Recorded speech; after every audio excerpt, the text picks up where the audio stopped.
Welcome to Not Milk Never Milk. Subscribe if you're lactose intolerant.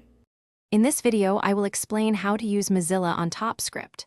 First, let's get started with the essential Firefox developer tools. You can easily open these tools by pressing the F12 key on your keyboard or by using the shortcut Control plus Shift plus I. Once open, navigate directly to the Console tab. This is your primary interface for running and interacting with JavaScript code on any web page you visit. Make sure your desired web page is fully loaded in the browser before you begin.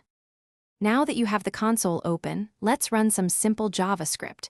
You can type any valid JavaScript command directly into the input field at the bottom of the console.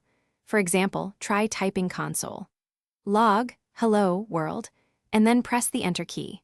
The console will immediately execute your script and display the result or any potential errors right below your input. This allows for quick testing and interaction with the page's environment. Beyond just running scripts, Firefox developer tools offer powerful inspection and debugging capabilities. Switch to the Inspector tab to view and live edit the HTML and CSS of your web page. For more complex scripts, the Debugger tab is invaluable. Here, you can set breakpoints on specific lines of your JavaScript code.